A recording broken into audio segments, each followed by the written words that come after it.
So all day today, I've been making videos about self-defense and ambushes, and how to react.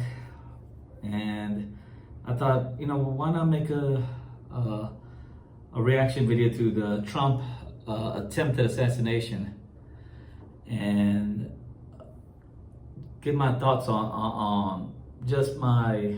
I had a couple of critiques that I wanted to give, or my opinion on the matter.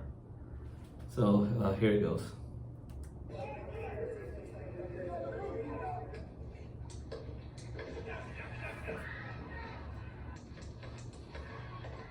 Gunfire erupted at a campaign rally for former President Donald Trump in Butler, Pennsylvania Saturday. Trump said a bullet struck him in the ear. Here's how the attack unfolded. President Trump was speaking from a stage located here, with Secret Service snipers in position on the roof of a building behind the stage. The suspected gunman was on the roof of another building less than 450 feet away from where Trump was speaking, with a clear line of sight. I'll say that's pretty freaking close.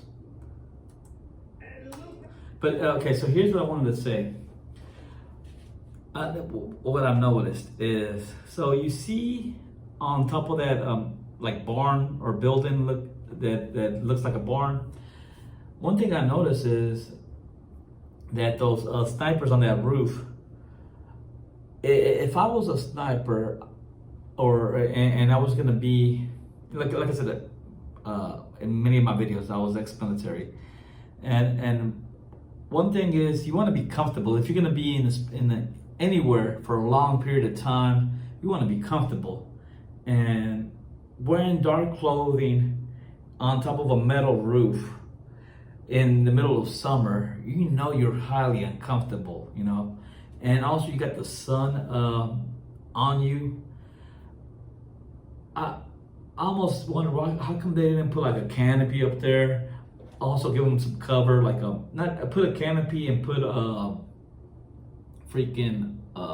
some mosquito net, so that you can see out but you can't see in, like just a canopy, mosquito net, or at the very least don't wear black, wear white or some light color, so you're not freaking dying of heat exhaustion, because I bet you it was highly uncomfortable for them. And again, if you're not, and the reason I'm talking about being comfortable is because if you're not comfortable, you're not going to be at your best. If I have to be there for a long period of time, monitoring everything, I want to be relaxed, comfortable, not just miserable, just dying of heat and just so exhausted that I can't really focus on what I need to focus on, That is one thing, and maybe that might be a factor to why they didn't see the shooter. It's just, again, because kind of miserable in where you're at. That's just a critique that I had of the whole situation, for the most part. Moments before the shooting, we can hear nearby spectators saying they see someone with a gun. At the same time, while Trump speaks, the Secret Service snipers can be seen facing the gunman's direction. We see the agent on the roof pick his head up just before shots ring out at 6:15. Secret Service agents rush to pull Trump to the ground.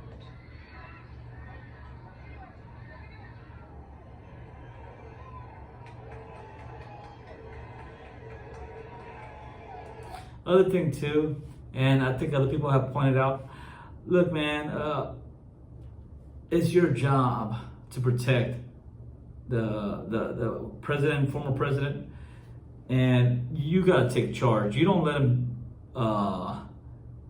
do anything, and it sucks because they're your boss, but like you don't let them expose themselves.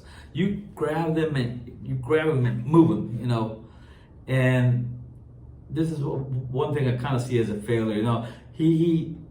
They if there was a second shooter, he would have got shot because he's all like open. Like, hey, you know, how embarrassing would that have been if there was a second shooter and got him because he got exposed. You know, some people did get fired over this, and I'm pretty sure they're gonna change protocol.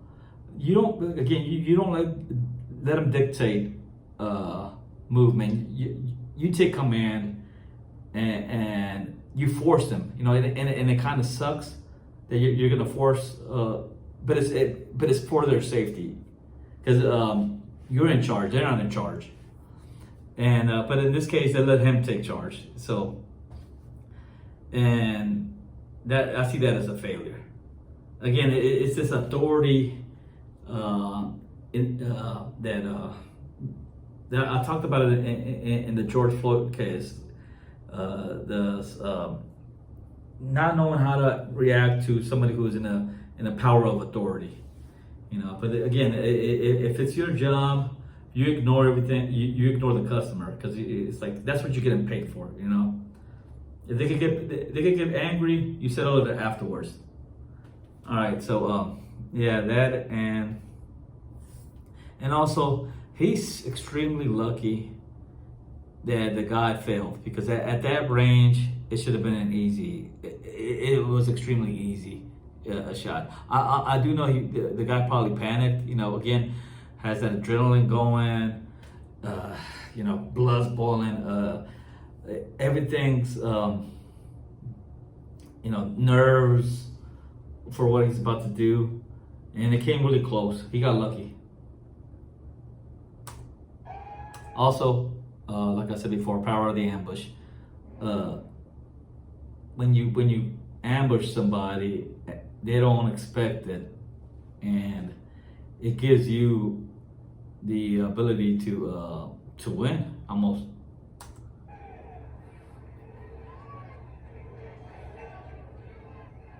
As they rush in from the stage, blood can be seen on the bleachers behind where Trump was speaking.